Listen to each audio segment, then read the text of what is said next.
Por 32 anos, Morris Cerullo tem viajado pelo mundo com a poderosa chamada e unção de Deus em sua vida, proclamando a mensagem de fé, esperança e libertação, pregando a mensagem de salvação e de cura, ensinando a homens e mulheres que Deus quer usá-los para demonstrar que Jesus Cristo está vivo e que Ele é quem disse que era, o Filho do Deus vivo. Não com palavras de sabedoria humana, mas dando evidências do poder de Deus, ensinando homens e mulheres a tomar a ofensiva contra o diabo e a vencê-lo em todas as circunstâncias da vida, redefinindo o que um ministro é. Em mais de 133 nações do mundo, em todos os continentes, muitos milhares têm tido uma experiência espiritual que mudou a vida deles por completo. Em 1962, em Porto Alegre, Deus falou a Morris Cerullo e disse: "Filho, forme um exército." Desde aquele momento, Deus ungiu Morris Cerullo para transmitir o poder do seu ministério a milhares e milhares de outros, a partilhar a unção divina do poder milagroso do Novo Testamento com pessoas de todo o mundo. E é o que ele tem feito. Nas escolas Morris Cerullo de Ministério pelo Vídeo, o termo ministro é definido de acordo com o Novo Testamento. Todo crente se torna ministro ao experimentar uma nova unção, ao lançar mão das chaves do reino e começar a exercitar a sua autoridade através de Jesus Cristo, o Messias.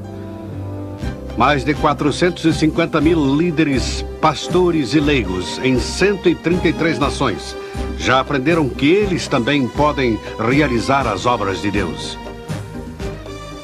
E agora, este dinâmico e ungido homem de Deus, Morris Cerullo, vem a você de modo muito especial. E se você quer aprender a realizar as obras de Deus, se quer experimentar uma nova unção em sua vida, se quer que Deus o use, a escola Morris Cerullo de Ministério pelo Vídeo é para você. E agora, World Evangelism apresenta a Escola de Ministério pelo Vídeo. Sua vida nunca mais será a mesma. Bem-vindos à escola Morris Cerullo de Ministério pelo Vídeo, uma escola diferente. Que poderosa revelação você recebeu na última reunião, quando aprendeu que todos nós somos ministros. E hoje a revelação vai continuar. Você vai experimentar por si mesmo a resposta à pergunta: que faremos para realizar as obras de Deus? Agora, deem as boas-vindas ao profeta de Deus neste período crítico da história, e seu amigo Morris Cerullo. Deus está nos ensinando que em nossas mãos está o futuro do sucesso da obra de Deus. Digo em nossas mãos porque Deus fez a você e eu uma tríplice promessa. De fato, foi uma profecia dada aqui por Deus logo na primeira reunião, na abertura da escola de ministério. Ele disse 3 coisas a nós e eu espero que você tenha discernimento espiritual para ver 3 coisas vindo a acontecer. Uma, Deus disse que a nossa vida nunca mais seria a mesma. Quantos de vocês estão sentindo a obra do Espírito Santo agindo em vocês? Vocês sabem que sua vida não será a mesma. Amém? 2, ele nos disse que nós vamos saber, antes dessa escola terminar, vamos saber como realizar as obras de Deus. E o futuro êxito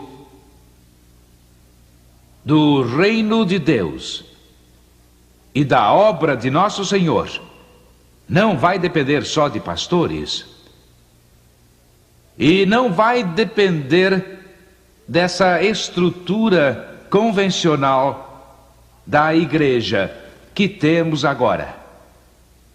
Então, você pode não entender o que Deus quer dizer e qual o sentido quando Ele diz o que acabou de dizer.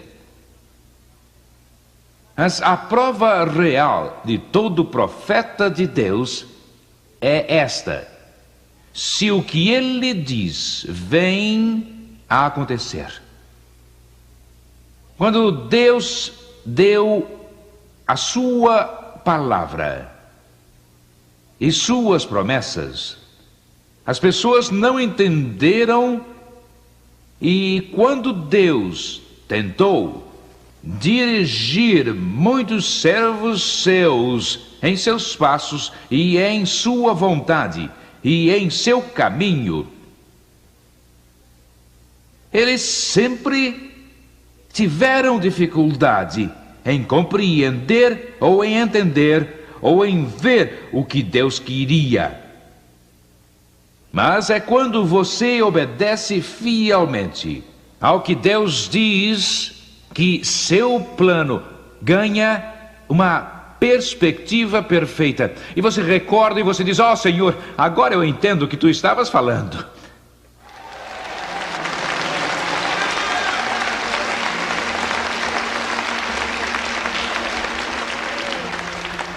E Deus fez outra profecia a nós, uma profecia tríplice. E a terceira profecia é esta: que Ele levaria nossa vida a uma manifestação e a ter uma experiência. Nós não vamos ser somente cheios e não vamos ser só cheios de conhecimento e das Escrituras e de doutrina ou de teologia, mas Ele vai de fato tomar as palavras que estão sendo ditas aqui e Ele vai torná-las uma parte tal da nossa vida que dia a dia, passo a passo, poderemos então sentir essa experiência tendo lugar em nós e saberemos que não a recebemos aqui, mas que a recebemos aqui dentro, e podemos então fazer algo sobre ela.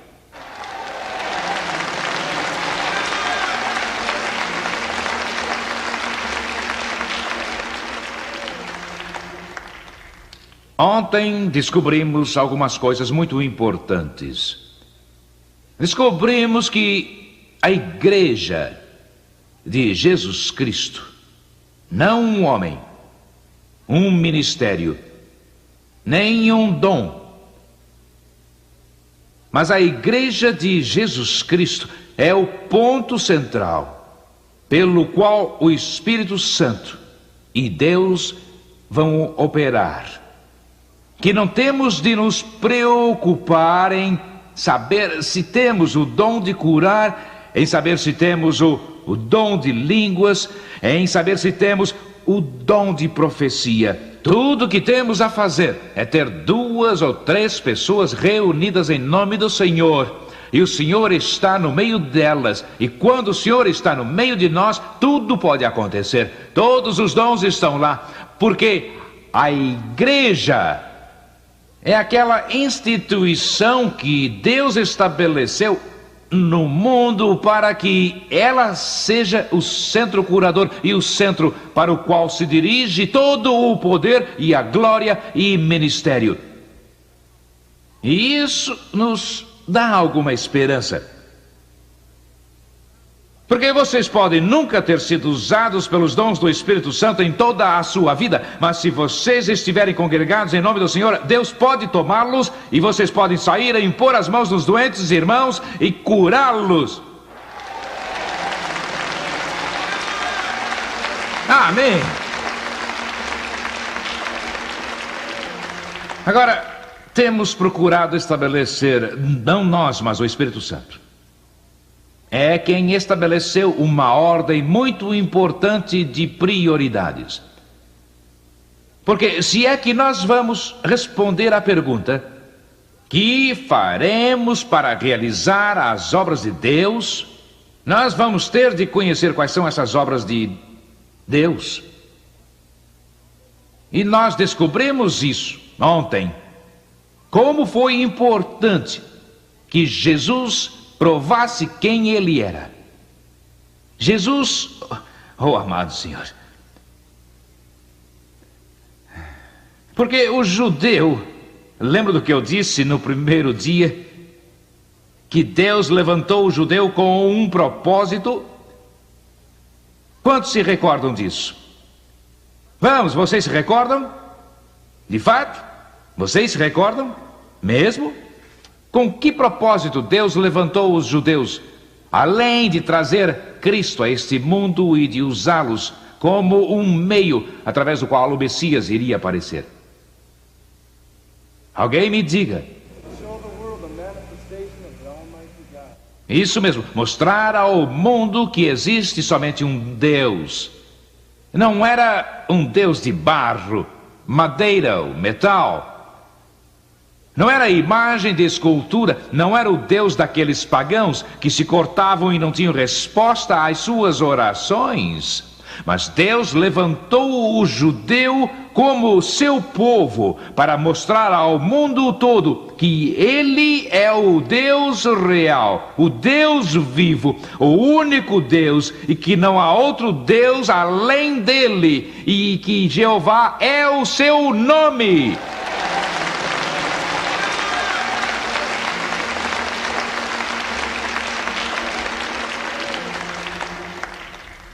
E agora Deus tem um povo seu. Oh, glória a Deus. Ele tem um povo agora. E não é somente o judeu, eles são o povo escolhido. E Deus vai cumprir o seu plano através deles. Mas agora, aquele que é judeu não o é porque seu nome é Abraão, ou Isaac, ou Rosenbloth, que era o sobrenome da minha mãe. Isso mesmo, esse era o seu nome. Judia ortodoxa russa. Ela era a senhora Rosenbloth. Mas quem é judeu agora? Não é judeu, irmão, por ser judeu no exterior, ou por causa da sua herança, ou a sua linhagem. Mas o que é judeu agora é judeu porque teve o seu coração circuncidado pelo precioso sangue de Jesus Cristo.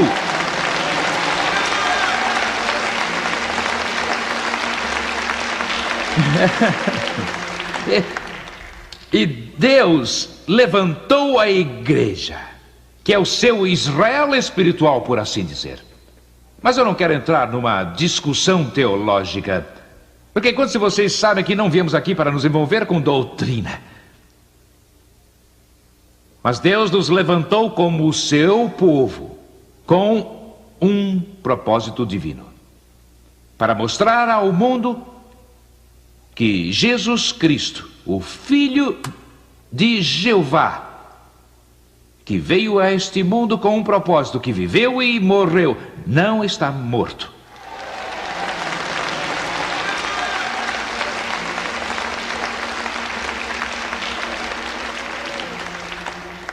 O túmulo não pôde contê-lo, cadeias não o prenderam, barras não o aprisionaram, irmão, mas da sepultura ele saiu, quebrou os grilhões, abriu as portas da prisão. O Espírito do Senhor Deus estava sobre ele. E o mundo espera para ver esse Cristo ressuscitado. Mas eles não vão conhecê-lo através dos tradicionalistas. Eles não vão conhecê-lo através dos conservadores. Eles não vão conhecê-lo através dos modernistas. Eles somente irão conhecê-lo quando Deus levantar um povo e colocar em suas mãos a capacidade para fazer as obras de Deus, para mostrar ao mundo que Jesus é quem ele diz ser. E foi assim que o Filho de Deus manifestou a prova de que ele veio de Deus.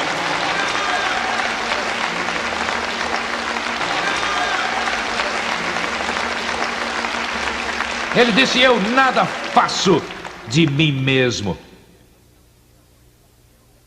Ele disse: a única coisa que eu faço é aquilo que eu vejo o Pai fazer, porque o Filho nada pode fazer de si mesmo, mas o que eu vejo o Pai fazer, isso eu faço, e isso prova que eu não vim por mim mesmo, mas que eu vim do Pai.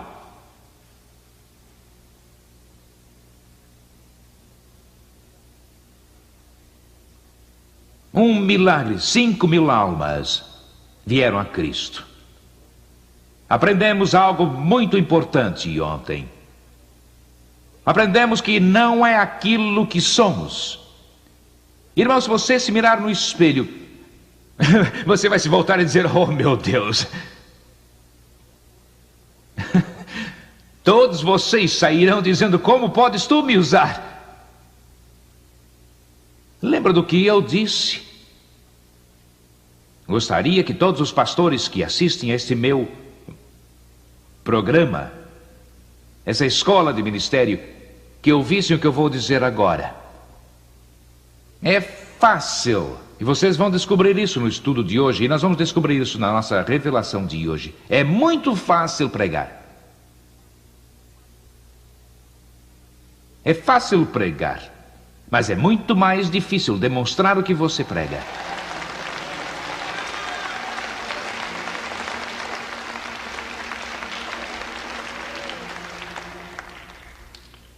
É fácil pregar sobre amor e descer do púlpito mostrando tudo menos amor.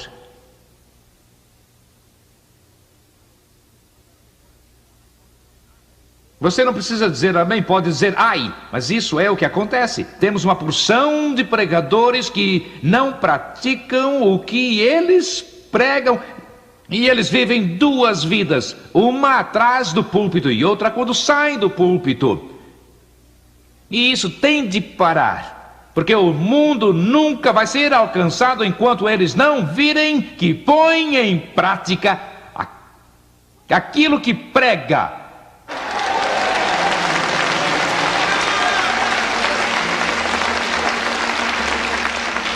Agora, eu não digo isso para ofender alguém, mas eu digo porque já chegou a hora. Temos de tirar a máscara. Por isso é que alguns dos meus professores, não professores agora, mas alguns professores, na escola ficavam zangados comigo, porque eu lhes dizia: sabe, eu não quero que vocês saiam por aí pregando triunfo e vida cristã, e a vida em Cristo, ou qualquer dessas belas coisas de Deus, e depois então desçam do púlpito e então ajam como se fossem crianças que precisam de andar com mamadeira na boca.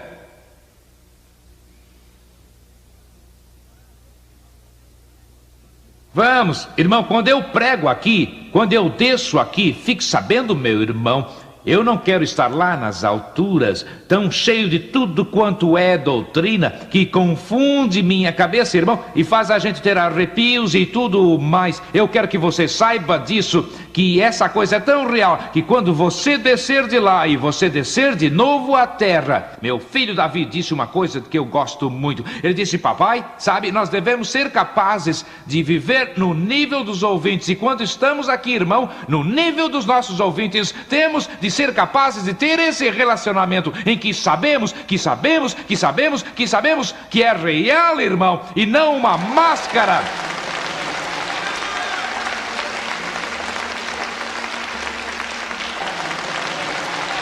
Vamos, não é máscara, é real.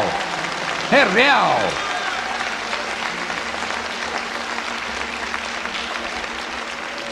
Agora, nós abrimos uma porta ontem e começamos a entrar por ela. Não é o que somos, mas é o que Deus pode fazer de nós. E todas essas coisas que têm de fazer parte de toda a manifestação do nosso ser.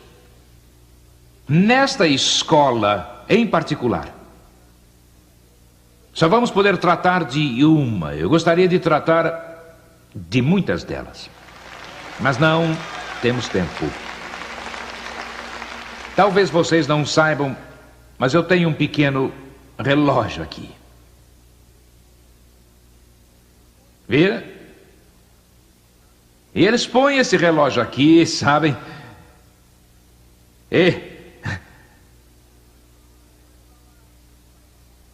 Ele não está lá para marcar a hora. Está lá para me dizer quando é a hora de parar. O que é estranho sobre esse relógio é que ele nunca funciona.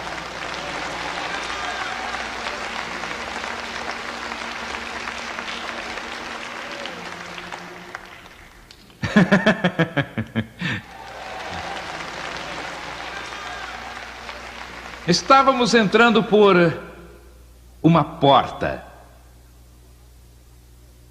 Começamos a falar sobre a fé ontem,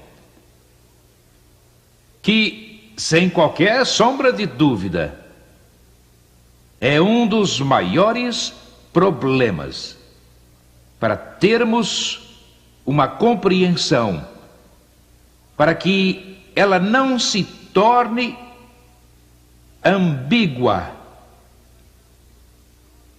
para que ela não se torne líquida, mas tenhamos uma compreensão dela e ela não seja ilusória,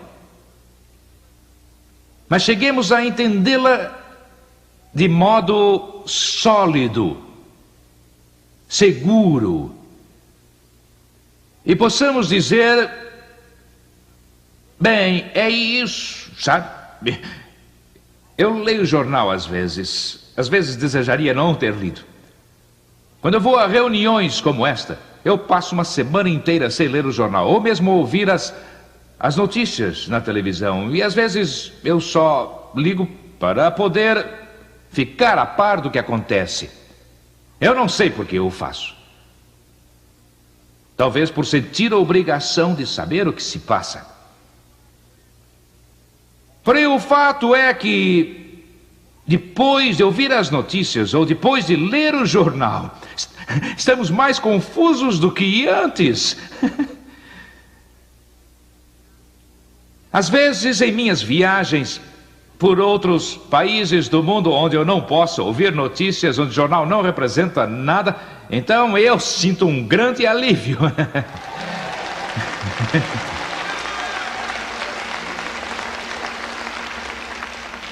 Vocês já ouviram falar sobre um economista? Quantos de vocês ouviram a palavra economista? Sabe, o presidente tem economistas, ele tem muitos deles ao seu redor.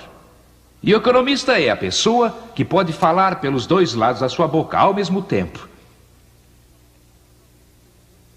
É sim, isso é o que eles nos dizem sobre a economia. Eles dizem, bem, se isso acontecer, é isso que prevemos que será o resultado. Mas se isso não acontecer e esse for o resultado, então aquilo vai se dar. Desse modo, eles estão amparados dos dois lados na questão. Ninguém está dizendo exatamente o que vai acontecer. Você diz, por que, Mauro e Cerulo? Porque eles não sabem. É como se dá com os médicos. Os médicos tentam fazer o melhor que eles podem, mas mesmo o melhor que eles podem fazer é limitado. Agora, eu não sei quanto a vocês, mas eu gosto de segurar alguma coisa que é tão sólida e tão positiva que eu sei que não tenho de me preocupar se ou e, mas talvez, mas os meus pés estão tão firmes que eu sei.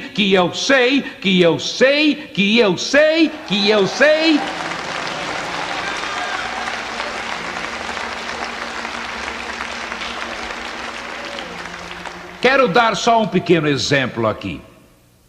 Por muito tempo, a ciência médica tem dito que a pessoa diabética, se ela usar açúcar sendo como ela é, diabética, isso é muito prejudicial. As pessoas que são diabéticas por anos se abstiveram de tudo quanto é doce, de sorvete, de tortas e... De fato, essas coisas não são boas para você mesmo.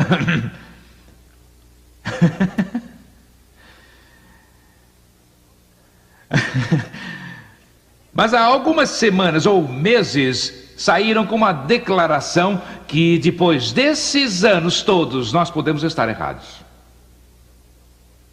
Eu não sei como não houve 1 milhão de processos de toda essa gente que sacrificou bolos e sorvetes e tortas. Eles disseram, agora achamos que se você tomar açúcar, ao menos em pequena quantidade, isso não fará mal a você e realmente não afeta a saúde do diabético. Imaginem depois de todos esses anos.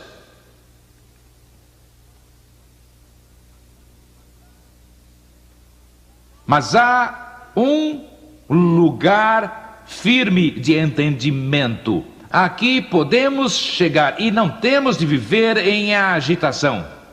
Sabe, é uma coisa estranha e peculiar. Aparece por aí um pregador e ele prega nessa direção. Então, de repente, uma porção de gente é arrastada nessa direção. Então surge outro pregador e ele prega nessa direção e uma porção de gente é levada noutra direção. E eu vejo isso se repetindo sempre e eu digo, Senhor, o que aconteceu que antes as pessoas tinham seus pés tão bem firmados que quando uma doutrina qualquer aparecia, ela não arrastava o povo, e se outra doutrina surgia, ela não os levava, mas eles sabiam em que direção iam o tempo todo. Eles iam numa direção segura e não eram arrastados.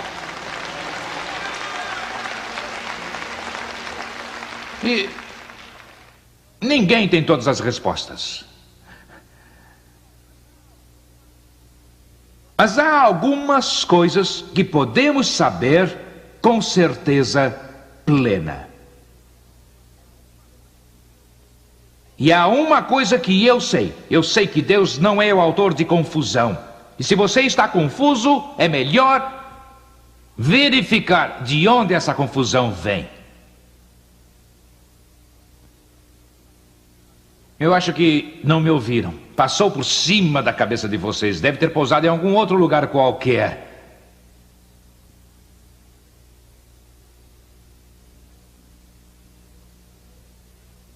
Que Deus tire as nuvens de cegueira espiritual dos nossos olhos.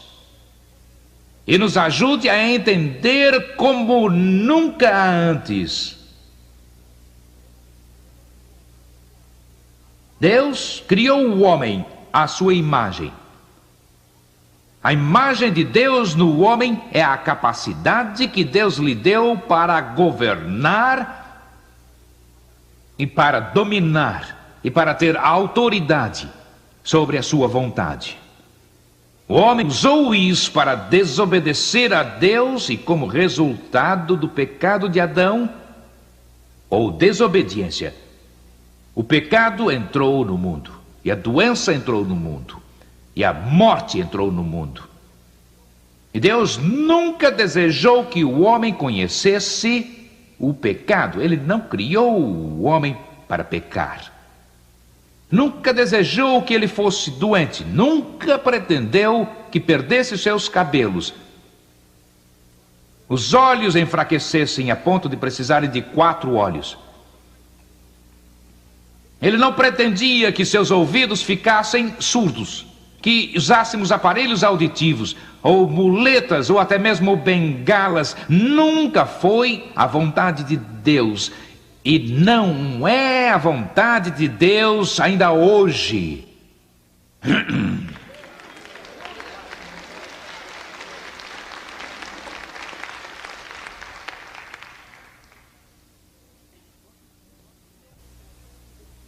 Quando Deus criou o homem, Ele o pôs no jardim do Éden para aproveitar todas as coisas que Deus havia colocado no jardim do Éden. E o homem era um ser espiritual, mas como resultado do pecado e da impiedade, ele herdou uma natureza degenerada e má. É o que a Bíblia diz. O homem é pecador. Primeiro, não por escolha, mas por nascimento. Toda pessoa que nasceu neste mundo, desde o tempo de Adão e Eva e desde o seu ato de desobediência, nasceu moldada em iniquidade. Esta foi a maldição que Deus pôs sobre o mundo pela desobediência do homem. E Deus deu ao homem, quando ele o criou, em primeiro lugar, 5 sentidos: o tato, o paladar, a visão, o ouvido, o olfato. Em lugar nenhum se acha que a manifestação da fé era uma qualidade inerente na pessoa humana. Nunca. É simples. O homem não precisava de fé para crer.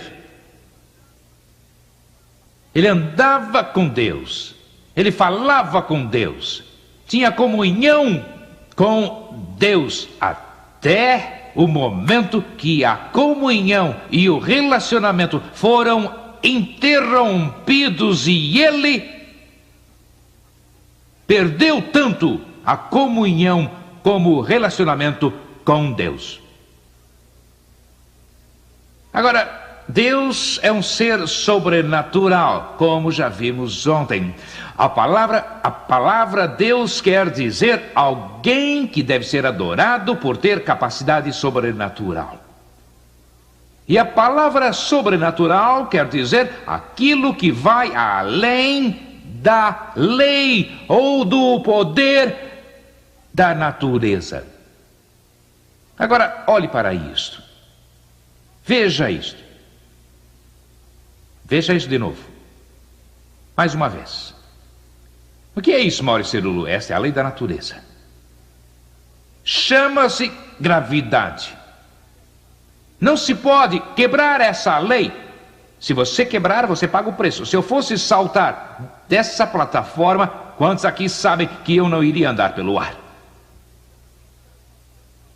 Quantos aqui sabem que se eu saltar desta plataforma, eu vou direto para o chão? Quanto mais alto, maior o risco que eu tenho de quebrar o meu pescoço.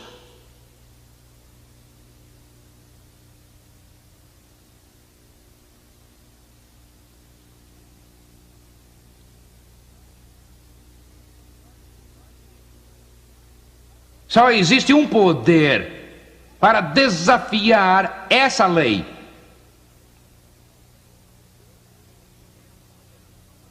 E esse é um poder sobrenatural. Se eu andar aqui e começar a andar pelo ar, quantos de vocês sabem que teria que demonstrar capacidade sobrenatural?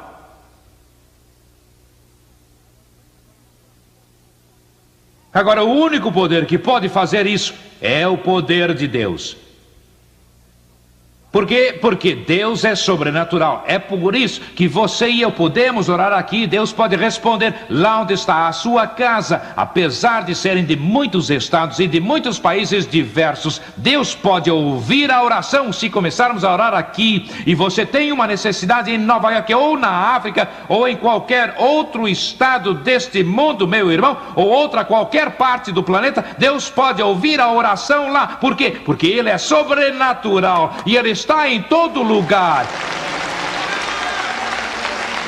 Vamos, demos a Ele palmas. Vamos.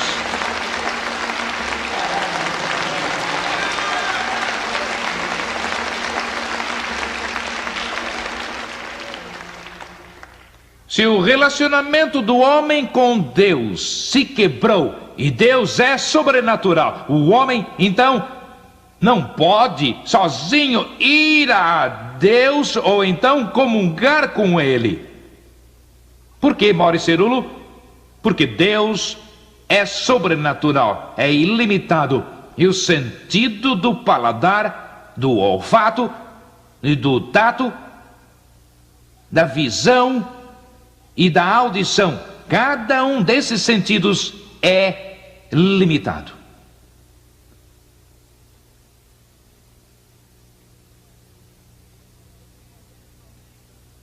Porque você só vê um tanto.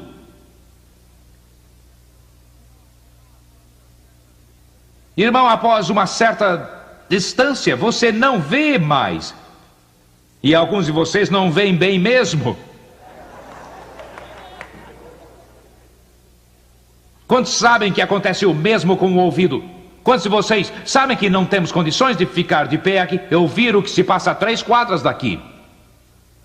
Vamos! E os sentidos são limitados. Quantos de vocês sabem que o sentido do tato é limitado? Eu só posso estender a mão e tocar até um certo ponto. Irmão, depois que eu chego ali, além dali, se não me movimentar, eu não posso alcançar além desse ponto. Tato, visão, paladar. Irmão, e o paladar? Se você Se você tiver um pouco de sorvete aqui em minha frente, eu posso olhar para ele, mas eu não posso prová-lo se não chegar à minha boca. E se não usar o meu paladar, então eu não consigo prová-lo. Eu não posso experimentá-lo estando lá. Seria até bom, eu não engordaria.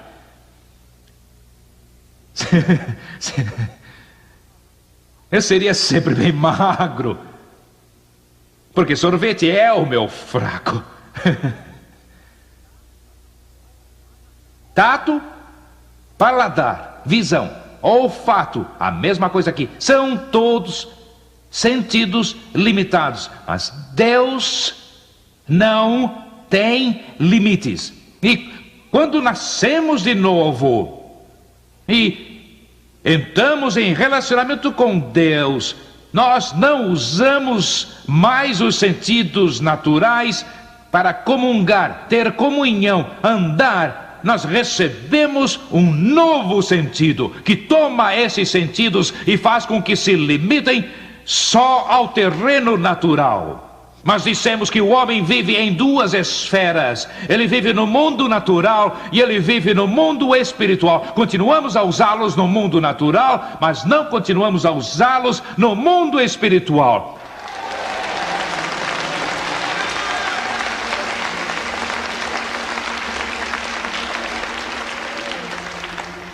E nós vamos tratar desse aspecto um pouco mais adiante, onde se diz: a fé vem pelo ouvir, e o ouvir pela palavra de Deus. O homem tem 2 pares de ouvidos. E quando a Bíblia fala a respeito da fé vir pelo ouvir e o ouvir pela palavra de Deus, não está falando de ouvir com os ouvidos naturais, as palavras que nos são ditas. Está falando que aquele que tem ouvidos para ouvir, ouça o que o Espírito de Deus está dizendo, que vai além do ouvido natural e entra no Espírito, em nosso Espírito, nos ouvidos espirituais, onde você tem um relacionamento na manifestação sobrenatural, de um andar sobrenatural com um Deus sobrenatural.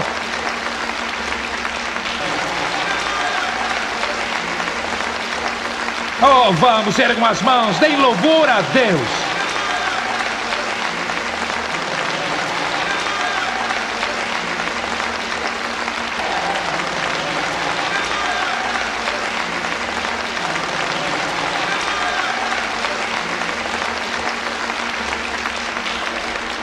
Por isso é que Efésios 2, 8 e 9 são tão importantes de entendermos quando nascemos de novo. Pela graça sois salvos, pela fé Deus nos dá um 6º sentido. Por quê? Porque agora você nasceu de novo.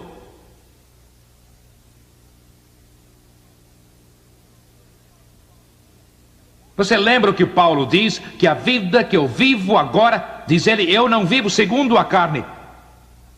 A Bíblia diz que a mente carnal é inimiga de Deus e não entende as coisas que são de Deus, porque as coisas de Deus se discernem espiritualmente. E quando você está no mundo natural, está dependendo dos sentidos naturais, você não pode entender as coisas de Deus. É impossível. Paulo disse: a vida que eu vivo agora, eu não vivo do que eu vejo, eu não vivo do que eu ouço, eu não vivo pelo que eu toco, ou provo, ou vejo, ou cheiro. Ele disse: eu vivo pela fé no Filho de Deus.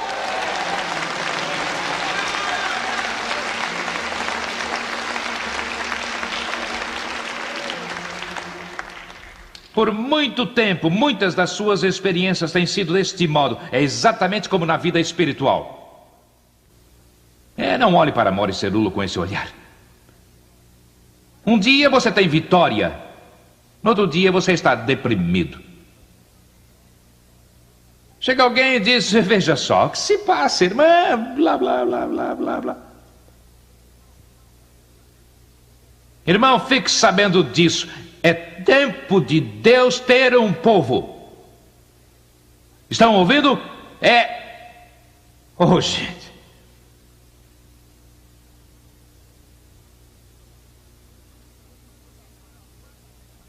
Porque quando a manifestação dos frutos do Espírito está em sua vida, não deixe ninguém enganá-lo. Eles não têm de flutuar. Quando você é afetado pelas circunstâncias, algo está errado. O que está errado, Maurice Cerullo? Algo está errado com sua experiência. Mas eu quero que você fique sabendo de uma coisa. Se está certa a experiência que eu já tive com Deus, e se a experiência que você recebe nesta escola está certa, eu posso lhe garantir, irmão, você enfrenta tudo. Você enfrenta a crítica, enfrenta o ridículo, enfrenta os mal-entendidos. Você enfrenta tudo, irmão, mas não voltará atrás em sua experiência.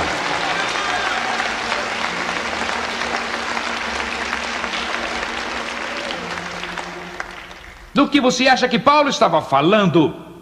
Irmão, quando ele foi açoitado, quando naufragou, quando ele foi apedrejado e quando ele tinha fome, você o ouviu indo por aí se lamuriando e clamando a Deus? Oh Deus, veja todas as coisas que eu fiz por ti e agora eu estou com fome. Você pode vê-lo, irmão, quando eles o jogaram na prisão. Você pode vê-lo no chão frio da prisão, se lamuriando ali. Oh Deus, por que eu que estou aqui? Se tu me amas, o que está errado? Onde eu falhei?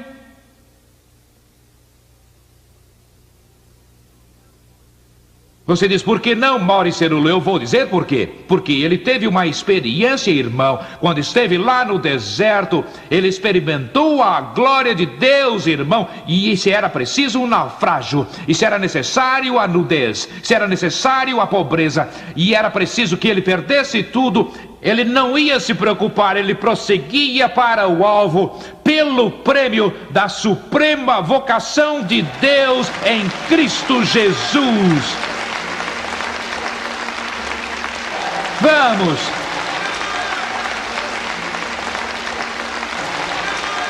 Deus está buscando soldados, não bebês.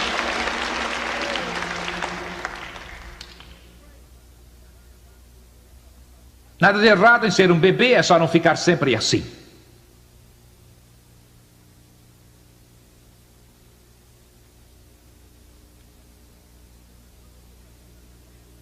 Quando você veio até o pé da cruz, existiam muitas coisas que você não possuía. Você não possuía amor, você não possuía alegria, você não possuía paz. Eu não vou falar sobre isso porque eu não tenho bastante tempo neste estudo. Mas agora temos amor. Agora temos alegria. Agora temos paz. E onde você conseguiu? Oh, não foi você. Você gostou do que certas pessoas estão pregando e ensinando. Você procurou a Bíblia, você decorou versículos sobre amor. E então disse, bem, agora, Senhor, eu tenho sido a pior pessoa do mundo. É difícil para mim amar as pessoas, mas agora eu as amo, eu as amo, eu as amo. Hã? Eu tenho paz, eu tenho paz, eu tenho paz.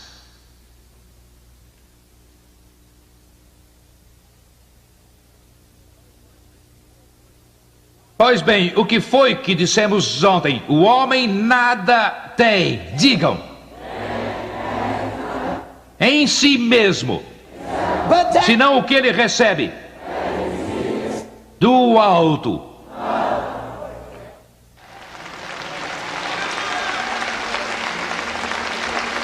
Amém. Sabe por que seu amor não será afetado, irmão, por circunstâncias? É porque não é seu, é de Deus. Sabe por que sua alegria não vai ser afetada pelas coisas, se elas não forem bem, ou se você tem problemas, ou desentendimentos, ou circunstâncias em sua família que você não compreende, irmão, e isso não vai afetar você. Sabe por quê? Sua alegria vem de Deus. E sabe por que sua paz dura para sempre, e sempre, e sempre, e sempre? Porque não é a sua paz, é a paz de Deus, irmão. O amor de Deus foi derramado em seu coração. A alegria do Senhor é nossa força. Oh, aleluia, minha paz, e eu vos dou.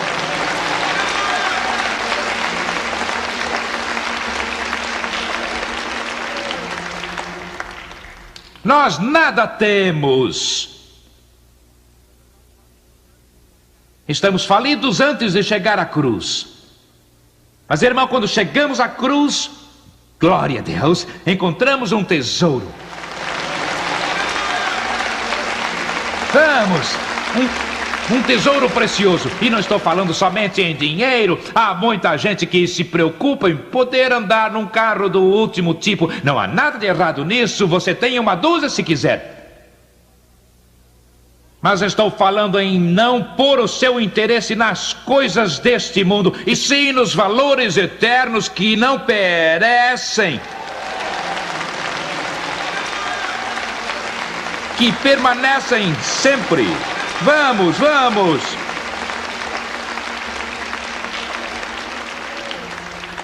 Por isso é que essas coisas não falham. Por isso elas são firmes, irmão. Oh, glória a Deus. A alegria não é maior um dia e menor no outro, e os sentimentos não é que nos controlam mais. E todas essas coisas permanecem firmes e seguras. Por isso Paulo disse, essas coisas não me abalam. Ele disse, em tudo isso sou mais que vencedor. Ele disse, sou mais que vencedor. Posso vencer as circunstâncias, posso vencer os desentendimentos. Quase todos a quem Paulo pregava se voltavam contra ele. Eu creio que você nunca ouviu isso.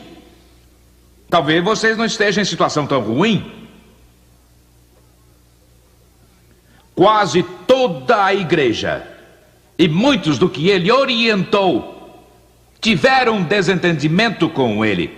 Eles não o compreendiam. Mas, irmão, isso não impedia que ele os amasse.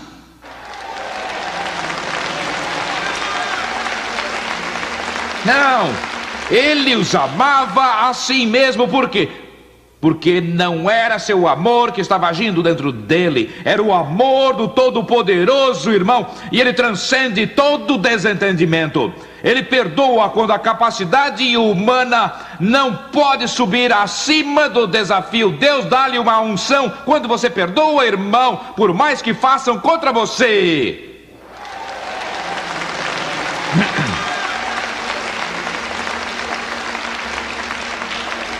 Mas se você não pode criar e se não pode manufaturar por esforço mental e mesmo por memorização, amor, alegria, paz, que são essas coisas? Eles são os frutos do Espírito. Eles são os dons de Deus dados através de Jesus Cristo. Não podemos fabricá-los. Você faça esforço para ser amável.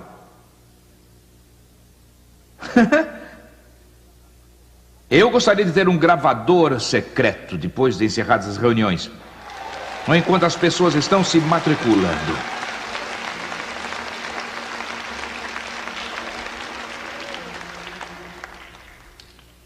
Ou vocês acham que isso não valeu a pena?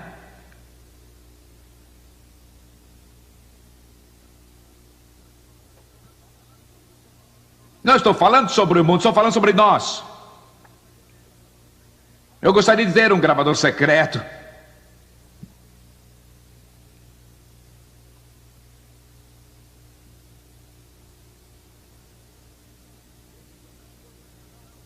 E essas coisas não falham. Agora eu quero fazer uma pergunta rápida. Se não podemos criar amor e alegria e paz, então diga-me o que faz você e eu pensarmos que todos os estudos deste mundo e todo o esforço podem produzir em nós talvez a maior das características e a maior necessidade em nosso relacionamento com Deus. O que faz que pensemos que podemos produzir fé, F-E.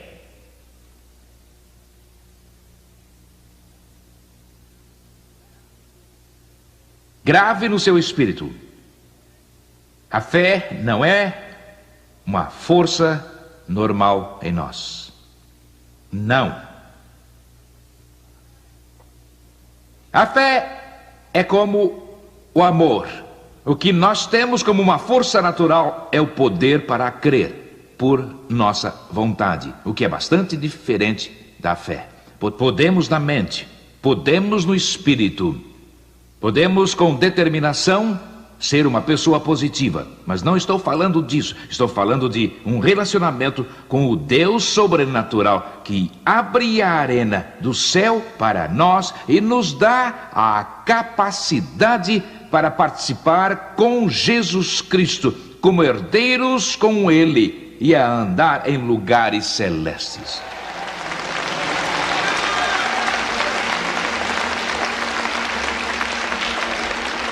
Quando nos separamos do que é natural, oh Deus, nós deixamos o mundo natural para trás. E estamos lá, irmão, andando com Cristo, em nossa herança, quando fomos feitos filhos de Deus, aleluia!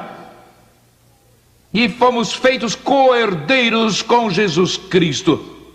Do que? De todas as glórias nos lugares celestiais. E tudo que Deus tem preparado, irmão, desde o princípio para a manifestação da sua igreja. Ele colocou tudo isso à nossa disposição. Não há nada que Deus vai manter escondido de nós. Essas riquezas que Ele guardou entesouradas como segredo até a plenitude do tempo. E a plenitude do tempo veio quando Jesus Cristo, Filho de Deus, se manifestou na carne neste mundo aqui, nesse momento, irmão.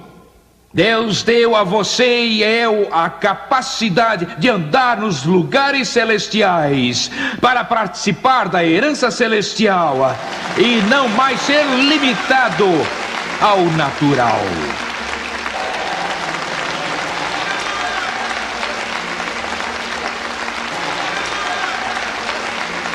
Irmão, ouça bem isso. Glória a Deus. Se você se sente como eu, você vai andar nas nuvens. Oh, glória a Deus. Vamos, você compreende?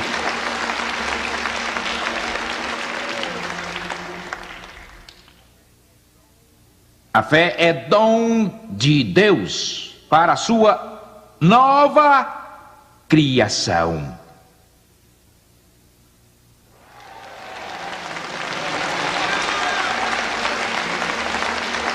Você vê isso? Vamos, está ficando claro? Por quê? Porque se somos novas criaturas e não mais carnais, Eu vou ensinar essa gente como... Se somos novas criaturas e temos uma nova natureza, temos um novo sentido.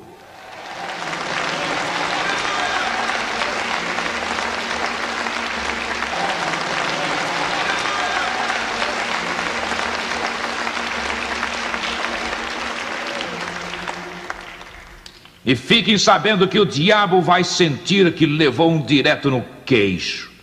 Vamos, digam ao diabo que fique do seu lado da linha. Vamos, diga de novo. Você não ouse dizer, nem pensar se a fé funciona.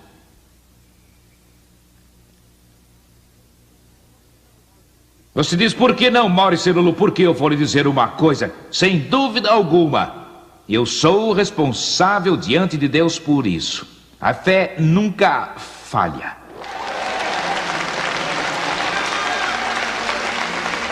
Não existe nenhuma fé fracassada. Não existe isso de uma fé imperfeita.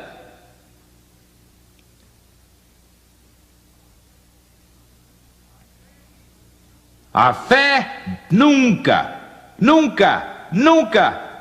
falha, e não há isso de fé real ou de fé irreal. Irmão, se você tem fé, ela é real. É isso. Não existe isso de uma fé irreal.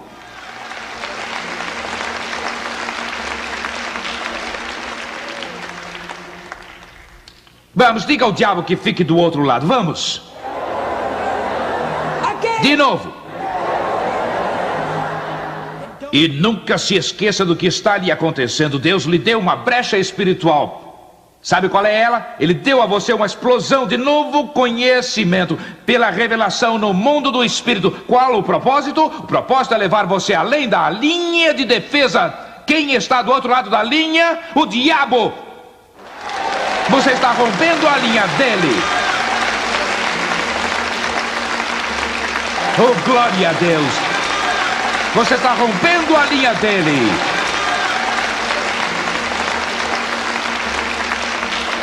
Você está rompendo a linha dele.